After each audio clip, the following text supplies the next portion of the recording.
close it down. The last thing I need from you is a signature. Sure. So what is just a shirt with all the J6ers on it? Just the people here at the warehouse. Okay. So basically, Right. I don't want to make too hard of a job for you. Remember, Giustino means justice. So, saving to suitors clause. Article 3, Section 2 of the U.S. Constitution designates original jurisdiction to the federal courts in all maritime cases. However, because admiralty jurisdiction referred to cases in rem, and in rem means property, or against a vessel, it did not allow a common law right to jury trial to sailors who wished to pursue a claim of ad personam. Ad personam means man, people, living things, or against a person such as his employer. Federal law added the saving of suitors clause so that the seamen or sailors could proceed with a case in state court. The clause of 28 USCS Section 1333 states the district courts shall have original jurisdiction exclusive of the courts to the states of 1, any civil case of admiralty or maritime jurisdiction, saving of suitors in all cases and all other remedies, saving of suitors in all cases, all the remedies to which they are otherwise entitled. The Federal Reserve Act is private law, 28 Am. Section 35, because acts of Congress that charters a corporation is private law, also referred to as negative law, whereas public policy is positive law. So again, negative, property, positive law, people. Okay? Positive law is enforceable on the populace, such as traffic laws like speed limits, obeying traffic signs, etc. However, negative law is only applicable to those who consent to the terms and conditions. So everybody in the January 6 cases, including all the DC cases, have probably we could assume the last 150 years since this has all been going on. What they've really been doing is reading terms of services, just terms and conditions like you do on a website, and saying yes without realizing that they have a choice. You have a choice to say yes to being a dead entity, a property, and they don't tell you that. So this goes back, like I said, this goes back to our constitutional, our Article 3, Section 2 of the United States Constitution. And I'll end with this year. The Federal Reserve was chartered for 20 years, 1913 to 1933, which is the Federal Reserve Act, Section 4. And Federal Reserve notes were redeemable in gold, silver, or lawful money, which are United States notes. In 1933, the U.S. filed for bankruptcy, seized lawful title, otherwise known as alloidal title, of all assets held by Americans, U.S. Senate document number 43, leaving us with only the equitable title amounting to merely the right to use. The U.S. government also seized all gold and made payments in gold illegal. Because of this, Federal Reserve notes could no longer be redeemed in gold or silver and could now only be redeemed in lawful money. And this is partially what Jan Halper Hayes was talking about on her interview of Trump taking the gold from the Vatican and bringing it back to us. It's all related to this. Mm-hmm. Yeah. Yep. Absolutely. So, yeah. So, any other questions? Yeah. Do you have any way that a website or any way that they can support you? So I do have a, it's called Go Send Me, right? Or Go. Gifts and Go? Gifts and Go, yes. I'm new to this. So I do have a Gifts and Go. Okay. I could give you the link. I believe it's Gifts and Go /Frank Rocco. So Frank, Rocco. So, that would always be nice. They've already found you on the AmericanGulag.org. So apparently they've already got the information for you. Oh, they do? Yeah. But go ahead. When did they get that information? There's something, let's see, Naomi, AmericanGulag.org, Frank Rocco. Giustino, Frank Rocco Giustino. Yeah, it's on there. I don't know what all the information is on there, but go ahead and say the last part of the Gifts and Go again, just in case we missed it. Sure. So do they have my Gifts and Go on there is what you're saying? I don't know. There might be. Okay, because that's fairly new. That's interesting. So, okay. So, and because I'm still getting all in touch with that. So my Gifts and Go is, I guess it's Gifts and Go /Frank Rocco. So Frank Rocco, and I'll give you the proper one if that's not the right one. They'll find it. Yeah. Yep. And any other information? Just look into what I did. Check out Lisa McGee and Todd Callender's work. I think they've done great work with the oaths. If you want to learn more about, lawful money and, the history of the Federal Reserve and how it's impacted the country and what to do about it, you go to lawfulmoneytrust.com. Lawful Money Trust. That might have been the website they were asking about earlier. Lisa McGee and well, no, those are two different. So those are two different websites. Yeah. So Lisa McGee and Todd Callender, their website is vaxchoice.com. So I'll spell it out for you. VAXX choice.com. And then separate from that, if you want to learn more about Federal Reserve notes, Treasury notes, how to redeem unlawful money, the history of the Federal Reserve, saving the suitor's clause, stuff I mentioned, you can check out lawfulmoneytrust.com for information there. And I'm sure there's other great source of information somewhere else, but, yeah. They've got your gifts and go already posted. Damn, give me a stage. I'm going to say everything. They sent me All right, so we have voicemail. Oh, no, I can't say his last name. I'm not even going to try it. I can tell you. It means justice, actually. Oh, it means justice. Yeah, Giustino. Giustino. Yeah, so Frank Rocco. Frank Rocco. Frank Rocco Giustino, very Italian. So he's got a really interesting thing that he's been trying to get out, and we got a little part of it back in Missouri when we were at the J6 Truth and Justice thing. But I'm going to let him introduce himself, tell him a little bit about his story, and share the information that he has come across and researched and found out. It's really interesting, and I think it's going to be very impactful as we move into the steps of this next phase of the whole J6 situation. Thank you. I appreciate it, David. So, yeah, my name is Frank Rocco Giustino. Just like many, I was very bothered by what was happening in 2020. I'm a health practitioner. I'm an advocate for just overall wellness and decency. And when 2020 hit, we had lots of malfeasance and malpractice going on from all sorts of professions. We had family and friends turning on each other. We had a lot of division for all the wrong reasons and just pretty much like a demo of what I would call tyranny. With the masks, the looming threat of vaccine mandate and the political differences and the groups being targeted, one side that wanted lockdown, one side that did not. It was very clear that there was a bias going on in the country.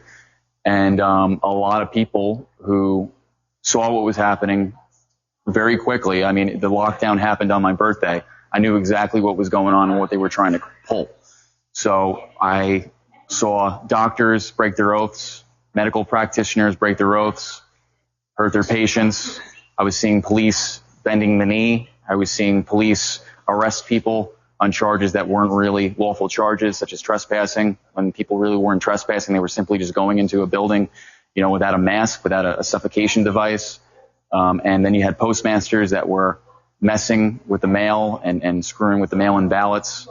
And I've even talked with USPS from the inside members who actually confirmed that that's what they think is going on too.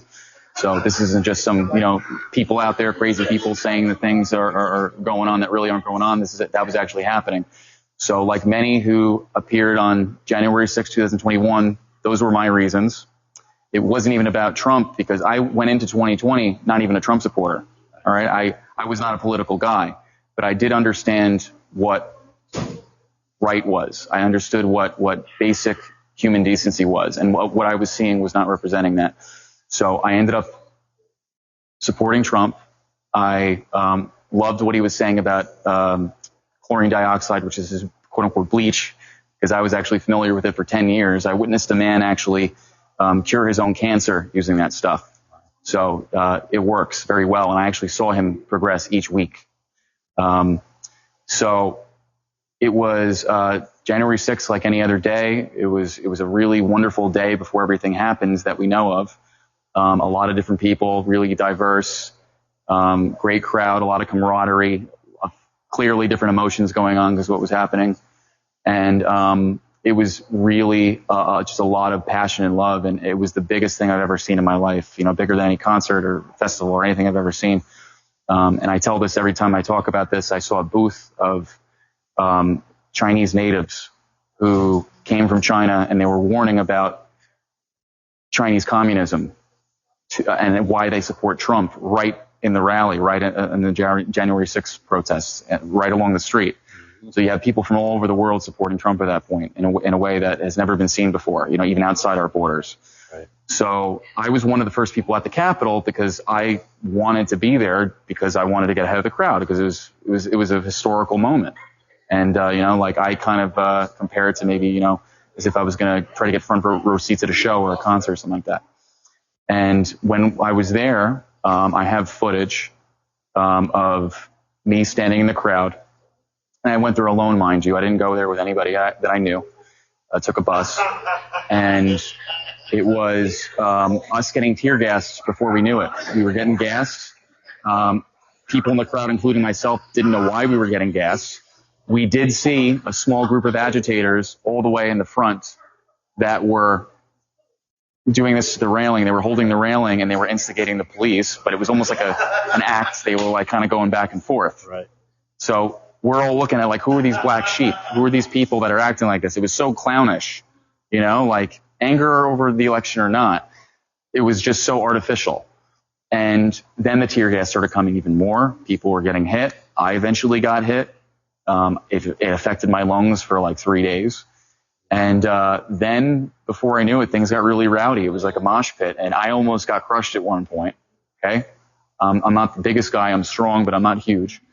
And luckily somebody in the crowd, noticed that I was going down under, and he got, people away from me. And there was a moment that I could provide David. I have these clips. It was this one's from body cam footage where I'm getting in between police officers, the Capitol Police, and what could have been instigators, because it was hard to tell at that point who really was a Trump supporter and who wasn't, because there was clearly people there that they're provocateurs. Definitely were. Yep. Yeah.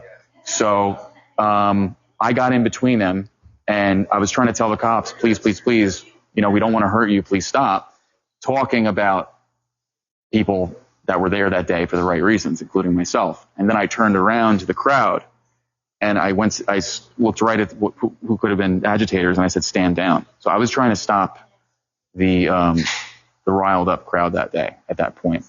And a part of my story is now the prosecutor is trying to cut that footage in half, leaves out the part of me telling the crowd to stand down. And it is, they're trying to frame me for that and trying to give me time for that. But the interesting part goes beyond that, because as David was saying, there's things in my case that I've found out and realized that I think should have a huge impact on the entire January 6th prosecution, and even make waves outside of January 6th. It should affect everything in D.C. I think our entire judicial system. Mm-hmm. So to bullet point it really quick is they're framing me, first of all, as being an agitator when I was not. I was actually trying to tell the crowd to stand down. I was trying to create peace, basically, between the police. I would have been one of the only January 6th cases dismissed. So out of the 1,100 people that have been arrested so far, I would have been one of the only people to have a case dismissed. I think there's only been like 2 so far. Okay. Right. And I'll tell you why. Thirdly, I was told that official DOJ documents didn't exist when they did. And these documents were in the form of the oaths of office for the chief judges attached to my case. Okay. And I was told that these oaths did not exist in general, these written oaths, not verbal oaths, but written oaths. That's wild. Yep. And they ended up existing. We'll get to that. And we have time, right? We have plenty of time. Great. And then there's other things too. I have evidence of the USPS messing with my DC mail 3 different times. I have evidence of it. They lost a certified mail first. Okay. Bad, but not the biggest deal, because it was certified. It wasn't registered. The second time I found mail from DC coming to me that was actually opened. Like you could literally see it was teared enough to where you could open the contents inside and out and slide them out. And then the third time was the biggest offense, where I sent a registered letter to DC, to the Office of Information Policy, and they lost the registered mail letter. The last time they saw it was actually in another town near me, and I did my own little investigation. I opened a report. I pretty much got testimonies from the, just from talking to people in the USPS that I went to my local post office. I called, and they said that They have never seen anything like this. Like, this rarely happens in their 20 years of service. And they also, too, believe that all the mail service is going down. So that says a lot. People at the postmasters from the inside. And they said, you lose your job if you lose a registered mail letter. That's how serious of an offense that is. And just so happens it's related to, you know, the oaths and on my case and everything like that, right? Right. So I was arrested by the FBI on a complaint, okay? And keep in mind, I have never had a criminal background. I have never, you know, hurt anybody. I've never been in trouble with the law or any illegalities or whatever. And I had an FBI raid that was actually pretty calm. I was told by the lead task force officer, Officer Knapp, that because he was trying to calm me down because it was early in the morning and it was obviously, you know, this was a year after January 6th. And he said, Frankie, you remember? Stand down. He knew. He saw the footage that I was trying to stop the crowd. So he was like, listen, we're going to get you back. You're going to be back home today. So it was like, don't worry, you're going to see your family again. Just do what we got to do. Okay? And then once that happened, time went on. Going back to 2020, it really sparked my interest in common law. And what common law is, it's basically real law. It's law that goes back to the founding of our country. And in contrast to common law is maritime law or admiralty jurisdiction. And this is coming out now more. It's law of the land, law of the sea. It's laws that treat people as people. And then there's acts and statutes that treat dead things or items as items. And over time, all these Civil War era legislation and constitutional law has been misconstrued, and it has evolved into the problem that we see today through the Federal Reserve and the founding of the corporation in 1871, which Trump dissolved within these last several years, and a lot of people don't realize that. So we'll talk about the Jan Halper Hayes interview, I'm sure, at some point in this. So with that said, I had the idea, because I was sick of people breaking their oaths in 2020, I got the idea and the suggestion just through educating myself that I want to get the oaths of office for the judges on my case. I wrote a 20-page letter that explains the reasons why, and I was going to have this filed on the record. Okay? Do you want me to read the whole thing? Or you just want me to allude to it? If you want to, that's up to you. Yeah, I'm not going to read all 20 pages. That's the important part. Right. So I was told by the public defender that I had, because I couldn't afford a lawyer, that he wanted to push my case up as far away from January 6th as possible. He wanted to see what other charges and sentences that other people were getting for their plea bargains, and he wanted to get me out of the experiment, we'll call it, okay? So I listened because, you know, I just kind of felt, you know, desperate and alone at that point as far as in a legal standpoint. Couldn't afford a lawyer. So we were pushing the case back, and as the case was being pushed away from the date of my arrest, which was January 11th, 2022, I FOIA requested, at the time, Chief Judge Howell's oath. And I did this because she was the only judge, aside from a magistrate, that had some kind of signature on my case. She signed off on discovery or something like that. So because she was the only actual judge on my case, I assumed that maybe I'd be getting her, so I FOIA requested her. And for those that don't know, FOIA request is the Freedom of Information Act. Okay? So anybody could do it. There's nothing wrong with doing it. Never have anybody guilt you into not doing it. You get a FOIA on yourself. You get a FOIA on your local officials, politicians, judicial officers. It's pretty much asking, you know, to see their credentials, right? Or any information you want on them, okay? Including oaths of office. So once we got to a year past the time of my arrest, I was told that I need to make a decision. Am I going to go to trial or am I going to plead guilty? Okay? And I was told this is now January this year, 2023. So this is a year after I was actually arrested on the complaint, right? And that's very important. So keep that in mind.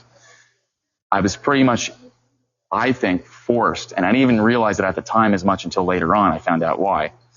That if I did not take this plea deal, it would have been bad for me. Would have been bad for me and my family. Because remember, if I'm affected, my family's affected.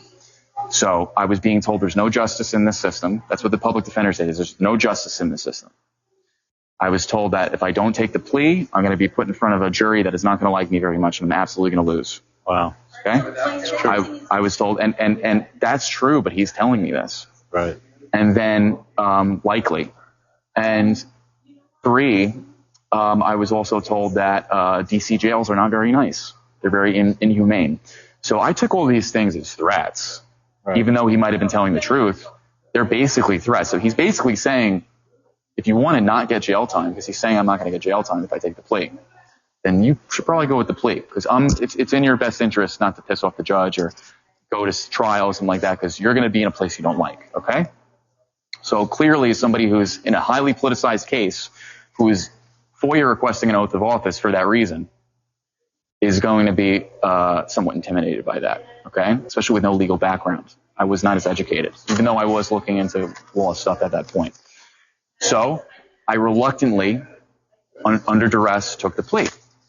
And I did not know until later on, which we'll get to, that I did not have to take the plea. And not only did I not have to take the plea, I didn't have to go to trial. My case would have been dismissed with prejudice because the lawyer, whether he did it on purpose or not, and maybe he didn't want to look like a fool to the court, who knows, he should have dismissed my case with prejudice because I was arrested on a complaint and was not charged. I didn't know what that meant at the time. Okay, right. It's not my job to know what that means at the time, because he's my defense. He signed his signature on his notice of appearance as representing me. Right. So I found this out later on, that my case should have been dismissed. Record clear, everything. Now you can only imagine how that could probably make somebody feel. Right. Okay. Absolutely. And his family feel. I am not happy about that.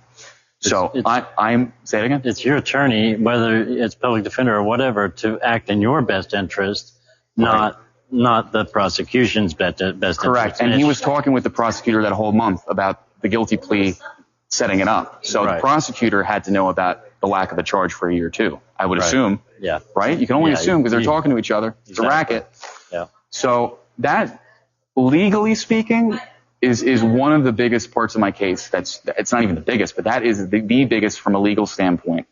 That no matter what I'm trying to bring up in this case, no matter what reason they might have against me, my case should have been dismissed. Okay, and I could go back to my family and live my life, right, without this tomfoolery. Right. Okay.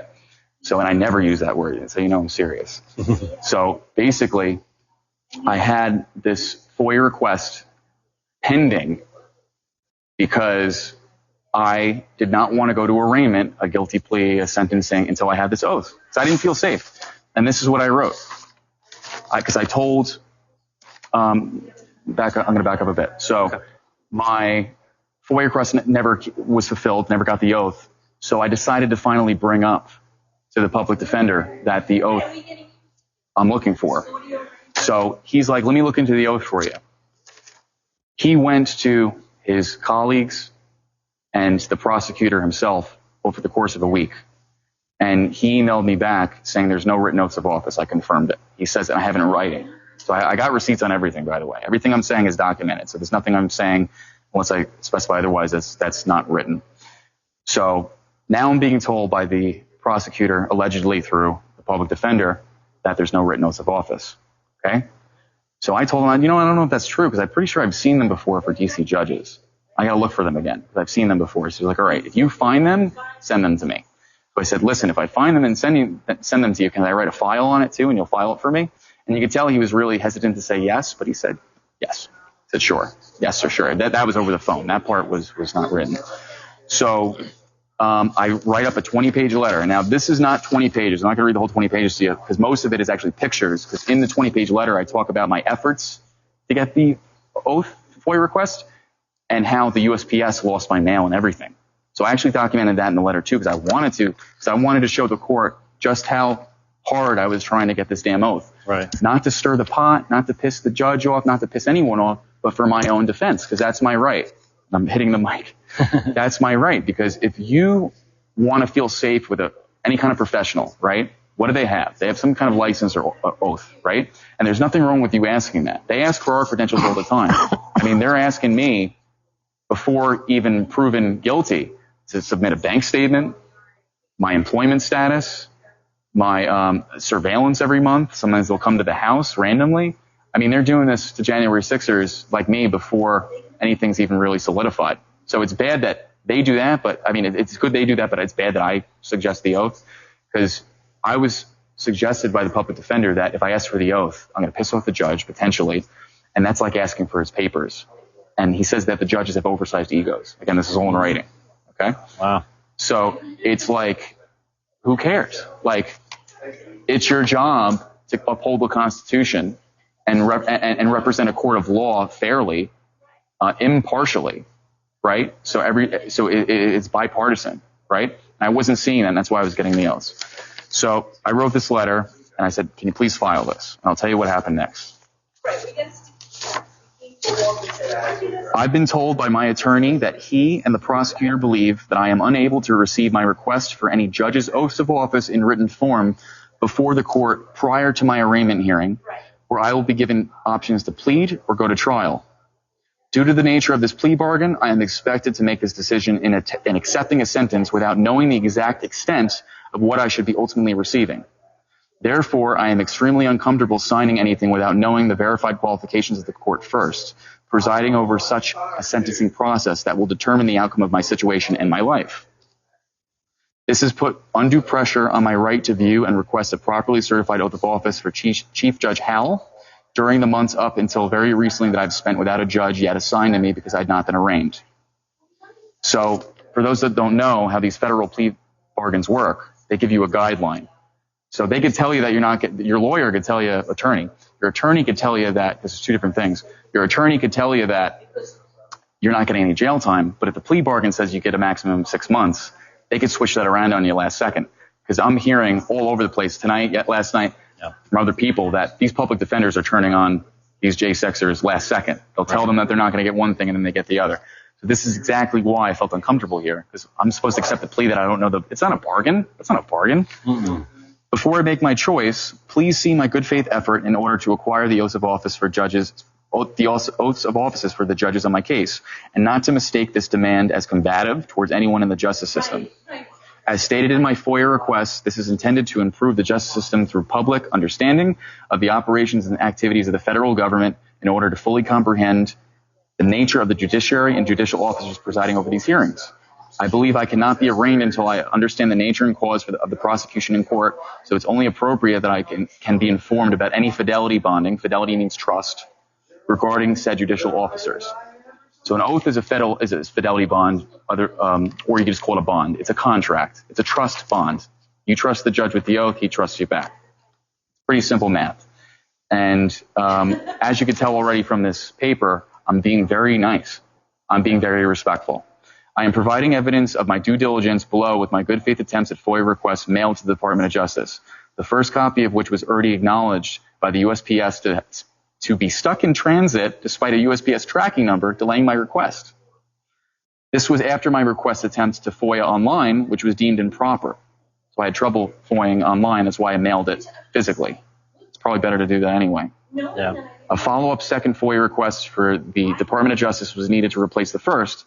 A mailed FOIA request was also sent to the Office of Government Information Services, which was suggested by the Department of Justice's own information policy in their response letter to me, to aid in the search of the oaths I'm looking for. In addition, I provided 2 examples of written oaths of office to show that they exist outside of a verbal oath.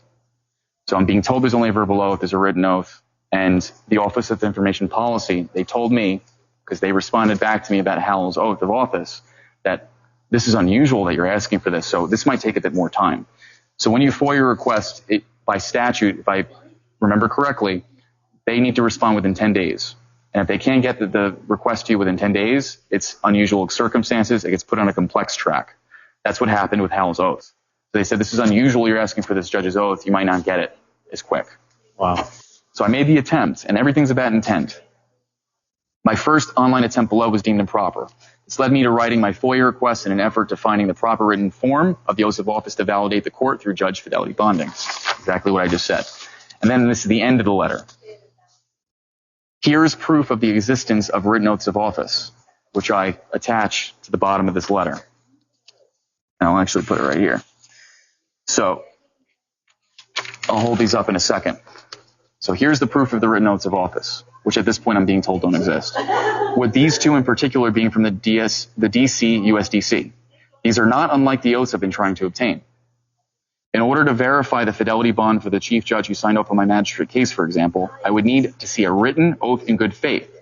I have very recently been told that the oaths like these are unattainable or non-existent, despite my efforts for months. I believe for this reason especially, time should be given in order for them to be provided to me before arraignment. To reiterate my honest-to-God sentiments that I've hopefully made very clear, I've been told through the word of my attorney who has been inquiring about the oaths with others in his field that the prosecution that there are no signed oaths for office, only verbal. And then I boldened, genuinely and respectfully. Okay, made that very clear. Because I'm trying to be cordial with the court, right? Not saying I'm a political prisoner, not saying anything like that in this document, right? Very nice in the beginning. I am speaking, I've been nice the whole time, really. Right. I am speaking this on my behalf. Genuinely, respectfully, I'm speaking this on my behalf because if I am to plea bargain for a sentence that I wouldn't know the exact extent of at the time of arraignment, even with my complete lack of criminal history, that I feel that's what makes this uncomfortable for me to sign off for on my rights, waiving my rights. Without a documented validation of fidelity bonding currently in my possession through a judge that presides over my case and upholding the Constitution, I'm simply now asking for these requested oaths of office as a means of tangibly lawful assurance for me that there are no biases in the sentencing process within these highly politicized cases before I make any decision. I believe that a fair, reasonable, and inoffensive right to exercise as an American who is newly in a court of law, I believe it is a fair and reasonable and inoffensive right to exercise as an American in a newly court of law. I would be willing to make a much more educated decision before arraignment if these written oaths are provided to me in such a duly manner. For these reasons, and for all the reasons I've stated in this letter, I feel that my rights cannot be protected while deciding before a court to enter a plea bargain until the proper oaths of office are visible to me. I am bringing about the attention of the court to these oaths, and I've made many proven good faith attempts in this letter as shown above, with the intention to verify the fidelity as well as the judicial system. The fidelity bond of the court through the judge's certified oaths of office. It's my due responsibility to myself, as well as the judicial system, that I'm sure I am comfortable and feeling safe before an honorary American federal court of law and its honorable judges, above all else, prior to agreement. I want to be certain that the court's qualified judicial officers are acting on my behalf of everyone's best interest in order for me to make the best decision towards the own right that I have for the defense of my health, my well-being, my life, and my future. Thank you. Frank Rocco Giustino. Okay? That was only 2 pages. Probably sounded a lot more. It's kind of hard to see in here, the lighting. But as you can see, that sounds pretty good. And I don't care who reads that. I said nothing in there that was inflammatory. I said nothing that was political. I'm simply somebody who said I want to feel safe. Because I did not feel safe. And I spent all night writing and completing the whole letter. So I gave this file to my public defender, and what did he say to me? I can't file this. Oh, and by the way, the letter had these 2 oaths at the end of it. So this was actually the first time my public defender said he saw written oaths of office. That's what he told me. Wow. He said, whoa, I guess there are written oaths of office. That's what he told me over the phone. I guess so. Whoopsies. So I provided, this is Davnie L. Friedrich. She's actually also a J6 judge. She's on the DC court, right? So I found this oath. I have this oath. Okay, I use this as an example. And then I have her witness, Thomas F. Hogan. Okay? So these were both in the file I just read to you. And he said he can't file this. And I said, why? He said he'll face sanctions. He said he'll face sanctions if he files that letter. Wow. Now, where in what I just read to you should a judicial officer face sanctions? Why would he get in trouble with that? And he says, well, it's like asking the judges for his papers, and it might not be good for you at your sentencing. So because I'm protecting you, I can't comfortably file that letter. Yeah, so what does that say about the system? What does it say about the judges? If that would piss off a judge and that would make a judicial officer feel threatened, what does that say about our whole system? Okay, it says it right there. Yeah. So I was offered to get a different public defender, even though it wasn't guaranteed. Or he would go off my case, or I would just have to suck it up and go to guilty, go to the plea. Mm-hmm. So I made a very tough call. I decided for the best interest of me and my family, what I thought at the time, because me and my family feel very differently now, that I'm going to take this plea and put this behind me, because that's what the whole intention was. Put this bullshit behind you. Listen, I support the movement. I support January 6th, the parts of it that were nonviolent. I support Donald Trump. I support the people of the American Republic that truly want the best for the whole country, not just themselves, but the whole country. Amen. And to live in our sovereignty. But, I wanted to get out of the blast zone, and I thought I was being given an opportunity where things seemed otherwise hopeless to a lot of January 6ers. Right. So I'm like, all right, I guess, I'll live to fight another day. I'll take I'll take the plea. And they were basically with a wink and a nod saying no jail time. Right. Okay. So things get very interesting here from here on out. And it's not even about January 6th anymore at this point on. Okay. And we're giving a lot of details. So you let me know. No, if you you're want good. Yeah. No, you're good. We're good. Great. Yeah. Okay. Yeah. Because like I said, I got receipts on everything. Right. So something else I didn't realize until later on was that the same day they had me do the plea bargain was the same day they pretty much had me accept the plea bargain. So I was rushed into the whole thing. So you could see that they didn't charge me for a year, and then all of a sudden the lawyer and the court was getting really quick at like, oh, we gotta get you to a decision now, out of nowhere. They took their sweet ass time for a whole year to get me to any kind of plea, and all of a sudden it was urgent. So there was a lot of issues with this. Not only just telling me that there were no oaths, not even just telling me that I basically have to take the plea or I'm going to suffer for it, but also making me sign things that I didn't really want to sign because I was under duress. Right. And didn't give me any time to make a change of heart in my decision, because the guilty plea was literally, that it was that day. Pretty much. Yeah. So they try to pressure you real quick. They were trying to pressure me real quick into signing something I didn't want to sign. That's right? what they do. Yeah. And something else that's interesting too that I found out is that my plea deal was never put on record. Interesting. Very interesting. And I was told by somebody who helped me very recently, a pro bono attorney. She told me very interesting things, two very interesting things. First of all, she's the one that found that I was not charged for a year. So I really appreciate her for that. She was able to get my sentencing date moved because of that reason, because that very big flaw, which I think is a fatal flaw. Secondly, she said that typically that's reserved for FBI informants when there's no plea on bargain, usually like secreted cases. Now I'm going to tell you right now, I'm not an FBI informant. So whatever the hell reason they had to not put my plea bargain on record, I don't even know. And that's what I'm trying to figure out right now. Because the way I see it, how could I go to sentencing for a plea that's not on record? Right. And how can I withdraw a plea that's not on record? So like there's if it's not on public record, I don't believe it really exists. No matter what they tell you, no matter what they say you signed, if it's not on public record, that is strange. Yeah. And that could be used against you in any way if it's not on public. So I don't trust it. Okay. So I am now just kind of in limbo. We set up a sentencing date. And I'm just waiting now. And I was told I could even delay the sentencing date even further if I wanted to, which I did. And remember the FOIA request that I submitted, right? The FOIA request. And keep in mind, at this point, I had Boasberg assigned. Okay? Yeah. So I decided in that lull period, that time period, that I was going to FOIA request the judge on my case now, which was Boasberg, James Emanuel Boasberg. And I included the search for his oath with Howell's oath that I now did months and months prior. So it's been a while since I even heard anything about Howell's oath. And at this point, the lawyer knows about my FOIA request, so he actually even said to me in writing, if these FOIA requests are important to you, I encourage you to FOIA request the oath of office for the judges on your case. He encourages me. Okay, that's what I did. Right. I FOIA requested the judges on my case. He's encouraging me. Okay? And he gave me the statute that the oaths need to abide by and everything. I asked for discovery.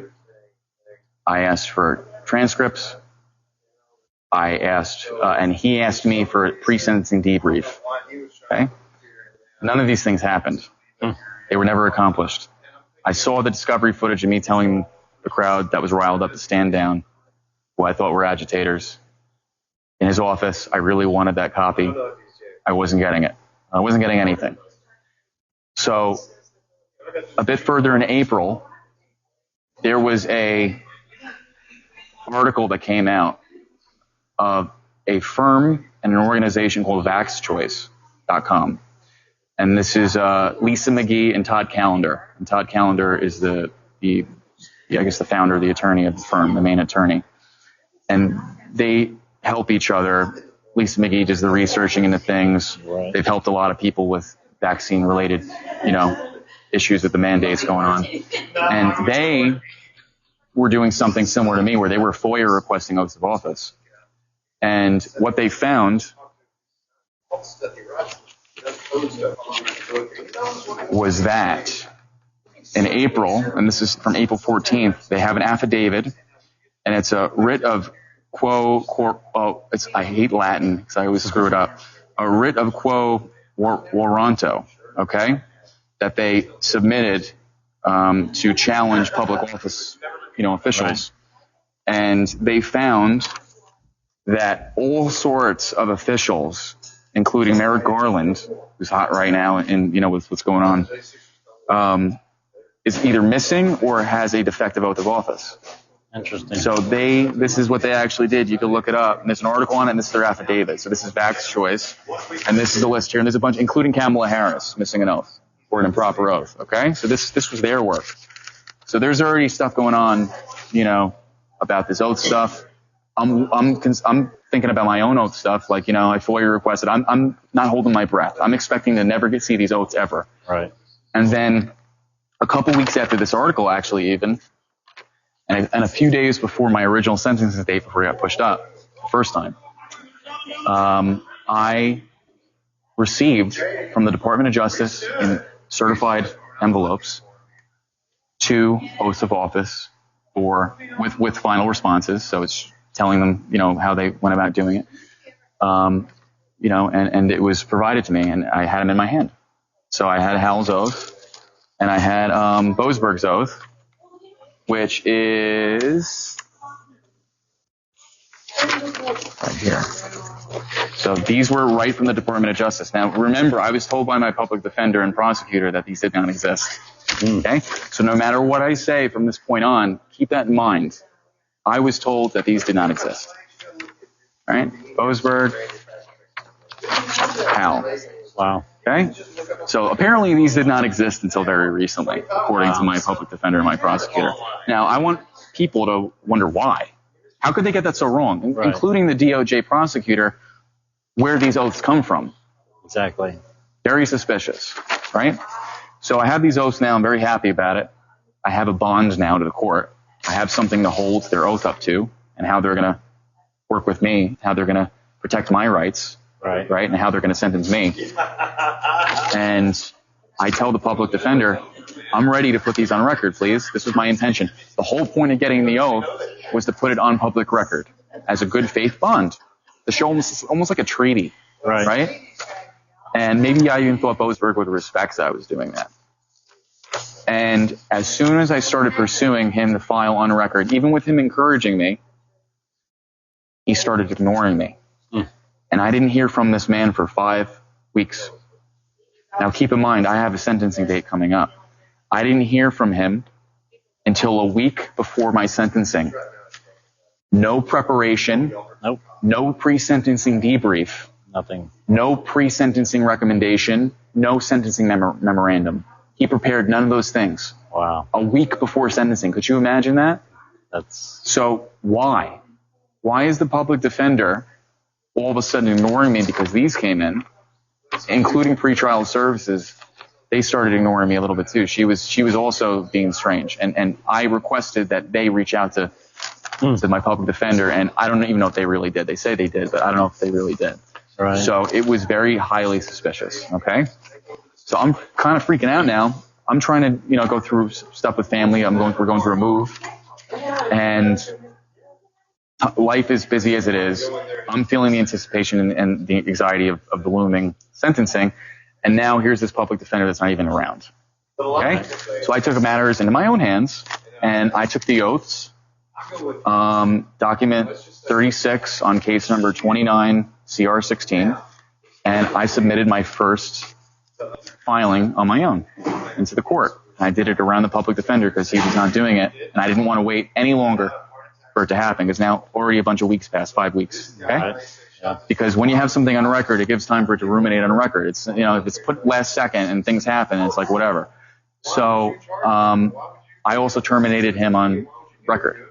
I said, I'm now pro se. This is BS. Okay. He's ignoring me. Here's the oath. Very simple. Right. He could have done this in 2 seconds. Wasn't asking for a freaking story, 100-page filing. It was literally a few pages just showing the oaths and my intent. Mm-hmm. So this is where things got a little strange, even more strange. Now, we have the information out now about the oaths either missing or being defective. And the same group, Facts Choice, has been seen on interviews. And the one I'm referring to is Mike Adams, where they're talking about how they FOIA requested just like I did, and they found that a lot of these judicial officers are just acting like judicial officers. Because without an oath, you're not a judicial officer. You're not even an official. Exactly. And that's pretty mind-boggling for people to see. But I highly recommend that everybody looks at an interview by Dr. Jan Halper Hayes, who is a part of the task force of the Department of Defense and worked with Trump. And Trump re-truthed on his social media platform her interview that happened just recently, and it's a bombshell. Yes. And what she's basically saying is confirming what I learned about these oaths and what I've known about our history, our American history, our real American history. Exactly. And how we have been living in a dual system for at least 150 years since the Civil War. Okay? Yep. We've been, instead of treated like people, which is going back to common law, positive law, right? We're being treated like chattel. We're being treated like debt slaves to the Federal Reserve. We're being treated like property. Right. So when the Civil War happened, not only was there never a treaty, but everybody was made a slave. That's the tragedy of it all, is that we were all put under this kind of slavery under the Vatican and the Crown. So we had our 1776 Revolutionary War over British banking and taxes, and then we were roped back into it without knowing because they had us fighting each other. Right. So the Civil War was controlled from both sides by the banks, and we know the Democratic Party messed with the Republican Party around that time. They lynched a lot of the Republican Party members who were actually Moors. They were dark skinned. A lot of people don't know that, and they started the KKK. Slave catchers. That's how the police force started, going back to the steep Civil War. Hey, I don't make the rules. I don't make history. That's what happened. Right. And this is when things went really wrong. And then we started having, like I said, the differentiating between the jurisdictions. We had laws for people that were people, and then we had laws for things that would happen on the sea. Because a lot of trading, it was essential. We didn't have planes yet, obviously, so a lot of our trade was done on the waters, right? And it was very important, even today. So all this comes back to now, because what Jan Halper Hayes is saying on this interview is that Trump dissolved the Corporation of the United States of America that was originally founded during that time, 1871, right. And then the Federal Reserve in 1913, that was then bankrupted in 1933. Okay, so we've been paying off a debt using private credit and Federal Reserve notes, not knowing that taxes are actually voluntary, that we could actually be, and this is just going off a little aside, that we're endorsing a corporation instead of our actual treasury through our exchange, our money. Yep. It's not lawful money if you're using Federal Reserve notes. And this is important because this also applies to our justice system. What these judges are really doing is when you enter a court, you're a dead man. You're working off of your birth certificate, and your birth certificate, as soon as you're born, claims you as chattel. It claims you as a debt slave. It claims you as somebody who's not really living. And this all stems from what happened in the Civil War when they pulled the wool over everybody's eyes, because they were having everybody fight. So Jan Halper Hayes and Trump is literally confirming that Trump ended this before this Biden administration took over, right? So what we're seeing now is a fallout and the remnants of what I believe to be people that have thought they've had a good ride for a long time and they think they could keep it going, doing this to us as Americans. So on behalf of, me and the American people, I'm saying enough is enough. We the people are not chattel. We're not slaves. Okay. And this is what the whole awakening thing is. This is what humanity unifying is. Because I don't want trouble with the judges. I don't want trouble with this so-called court. I don't want trouble with any sort of political party. I want all of us to unify under one banner once again that this country was originally founded under. So Jen Helper Hayes is saying this in the interview. Okay. She's saying this about the Vatican, everything like that. So if you don't believe me what I'm saying, see her. She's actually going to be on another interview later this week, I believe. Right. Because that's how big that interview was. That's the most important story, and every single person should be covering that. Yeah, they should be. So what the hell does this have to do with the oaths? Well, what we know about Vax Choice's research is that they found defects, right? And I've tried reaching out to Vax Choice. Unfortunately, they weren't getting back to me on it, but they acknowledged, what I was trying to ask for and stuff like that, because I would love to work with Todd Callender, but whatever. None of these attorneys are really, coming out of the woodwork to really help January 6th from what I'm seeing, no, they're not. Which is unfortunate. But they said, Judge Boasberg, specifically, in their latest interview from May 26th on, Natural News, Mike Adams' show, they say, because they talk about their FOIA requests, that they got him back and it was defective, and they mentioned Boasberg by name. And Boasberg's my judge. So I should be a little concerned, shouldn't I? A little bit. I should be a little concerned that, yes. Right, that the chief judge now, who wasn't chief judge before, is now allegedly a fraudulent judge. Right. So that's information to me, and I tried showing that to lawyers, with the oaths, and nobody was hearing it. And not even all the lawyers, the attorneys, I keep calling them lawyers, it's two different things. Attorneys work more for like a bank than actual lawyers do. Lawyers do real law. And attorneys were either ignoring, telling me if the oath didn't exist. They were telling me that it would affect their other clients too much, so they can't address it, even though they were saying like, oh, we might be interested in it otherwise. Or I was just told that it was absolute bullshit without providing me an answer really why it was bullshit. Right. So what I've realized, I'm going to show this on camera, that this is capitalized. Okay. Now this might not seem like anything important to the layman or any sort of person or even most attorneys, because they'll probably brush it off.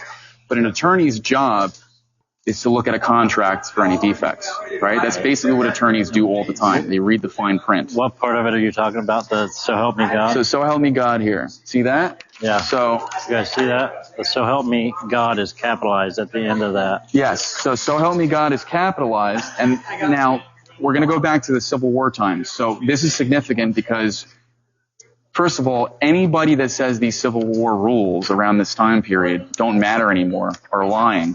Because even Jack Smith, that's prosecuting Trump right now, is using Civil War rules against Trump. I forget which charge, but even they're using Civil War stuff. So anyone that tells you the Civil War stuff, 1871 corporation stuff, is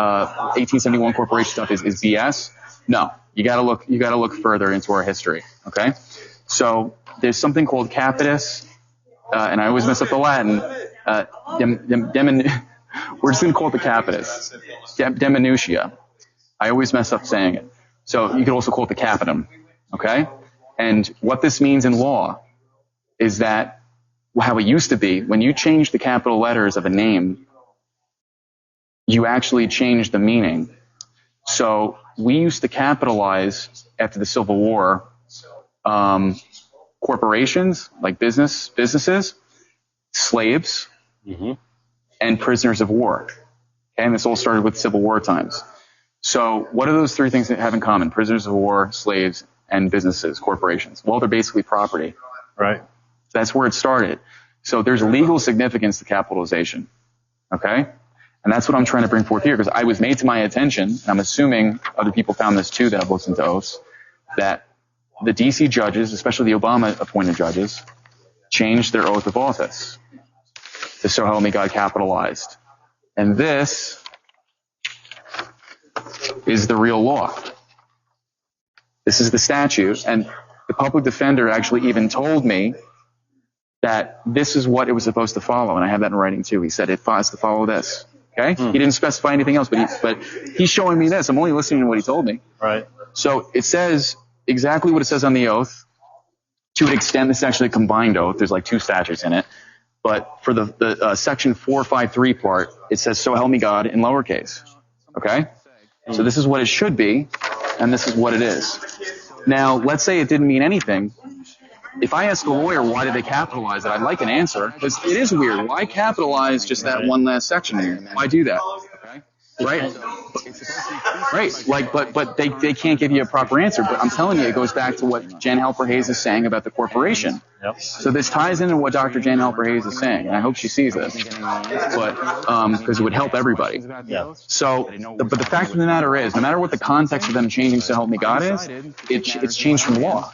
Right. That's all that matters. It's not the same. It's not the same. Right. So that needs to be addressed, and because the oaths of office are not the same, they can't sign the statutory oath of office, the one that they're supposed to. They can't be exactly the same, or they'll have to abide by their oath. Okay. Hold on a second. Yeah, and this oath is to uphold the Constitution, right? And so the thing about something else to say, I'm trying to look for. So this is prescribed by Congress, right? So Congress can only make the changes. So you can actually see the last time this law was changed was 1990. They amended it. I had Howard. Okay? Where the hell did it go? So it's supposed to be prescribed by Congress under the Constitution. So representing the Constitution pretty much. You know? This one, the refuse for cause one?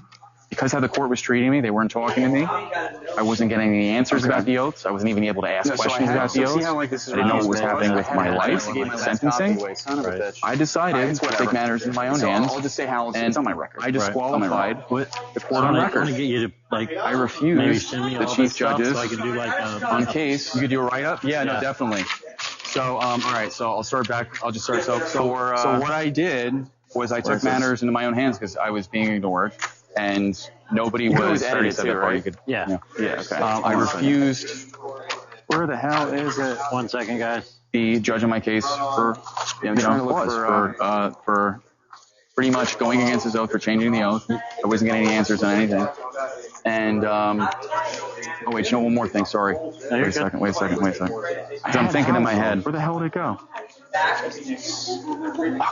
I will ask just a moment, Juliet 6. This one, the refuse for cause one? What was it? What are the facts? I'll ask him. Okay. Where the fuck is Kavanaugh? Son of a bitch. Hold on a second. Wait a second, bud. So I'll just say how. Oh, here it is. All right. So I have examples of real ones. Send me all this stuff so I can do So all right. Definitely. So this is a refusal for cause for Boasberg on my case and the Chief Judge of D.C. And I'm saying, listen, you are disqualified. You've broken your contract. This is my bond between you and the court. And if you're going to represent something other than what you're saying you are, because that's what I'm assuming, because you changed the oath, then why should I comply? Why should I be guilty of anything? Why should I listen to you? Because clearly these judges are not treating us correctly. And you got to hit them where the law is, where it really matters to them. Because we could talk about how much they're doing to us wrongfully, but the truth is everybody needs to go after the oaths. They need to address the oaths of office for any judicial officer, because that's what happened in 2020. Everybody was breaking their oath. So just as an example, this is Justice Kavanaugh and a Trump-appointed justice. What do you see about that?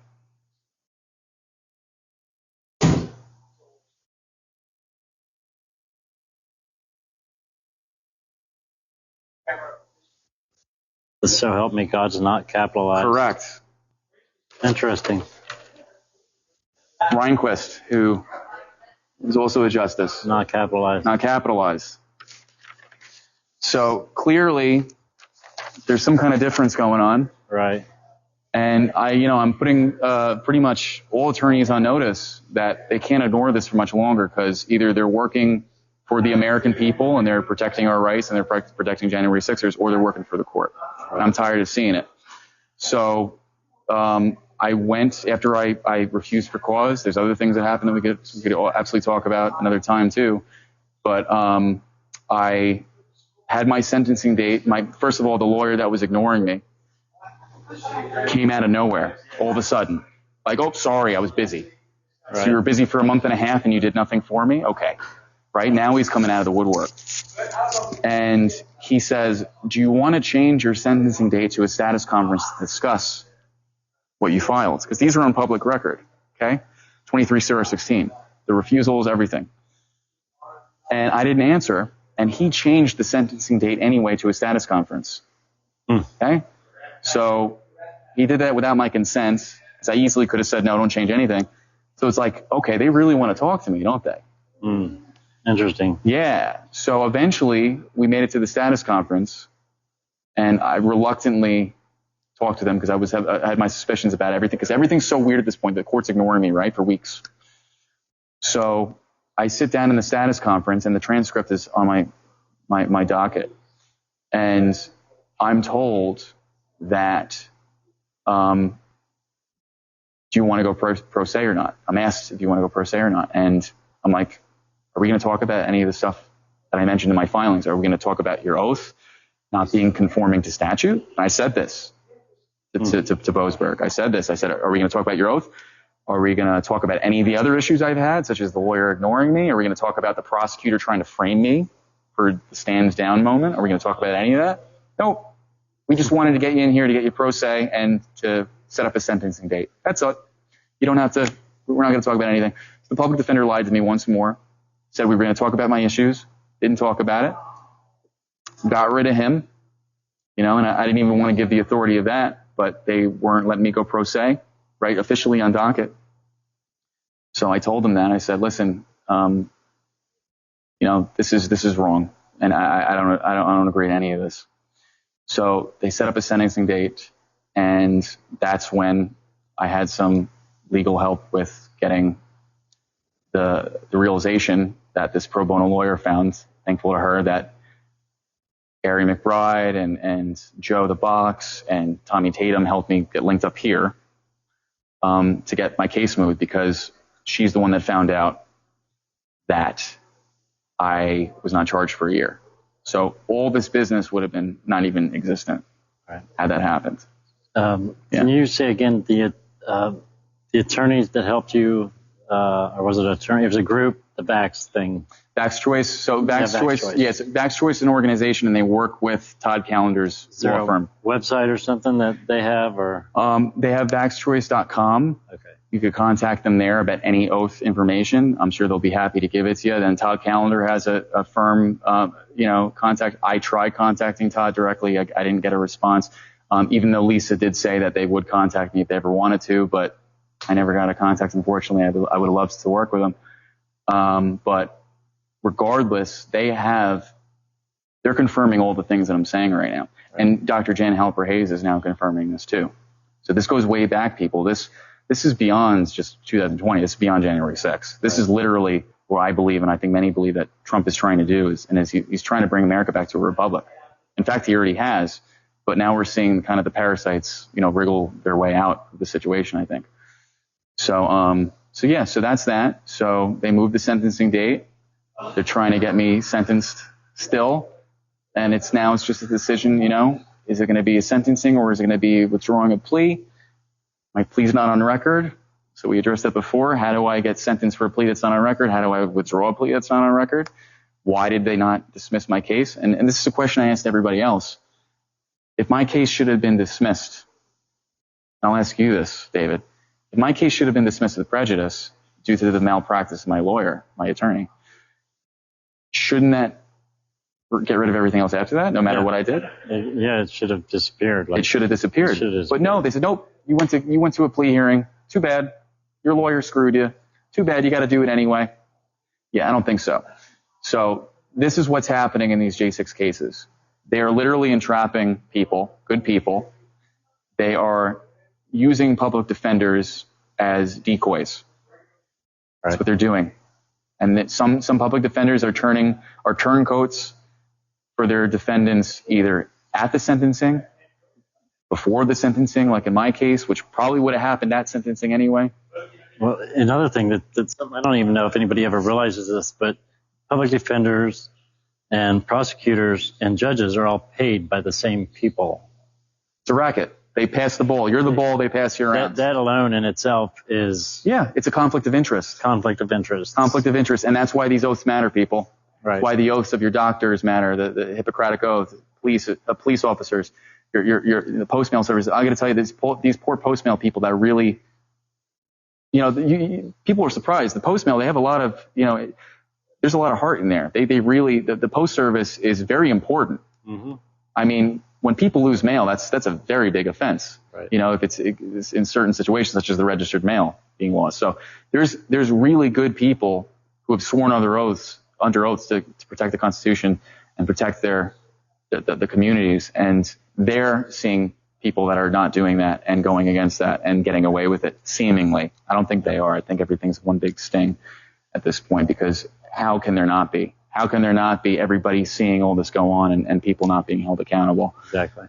So, everybody's got to keep their heads held high. That's what I'm doing. The truth's going to come out. And my call to action for everybody, whether you're in a January 6th case or a DC case or anything, get these oaths on record. Absolutely. I've done the job. These are on record right now. So, all people have to do is take this oath of office, okay? Either my refused copy or the regular copy, put it on their own case. Or, if you're media and press, like what you're doing right now, or even if you're an actual good lawyer, defend us. Actually defend the people. Do your job. Because I'm going to say history is going to look kindly on you if you do. Right. Everybody that's breaking their oath right now, including these so-called January 6th attorneys that are really turning on their clients, I mean, it's going to be, I think it's, and again, I don't want bad things to happen to people, but, it's cause and effect. It's just going to happen. So really, we got to get these oaths everywhere. We got to plaster them everywhere. Get them on every publication, every J6 record, everything, because once you address this problem, even Trump will be in clear waters too. This is Judge Chutkin or Chukin. I always mention Jamaican. I always forget the, excuse me for, mispronouncing the name, but she also has a similar oath. Defective oath. And I wrote a little something. We the people demand our God-given rights. Free Trump and the January 6ers. Absolutely. Yep. So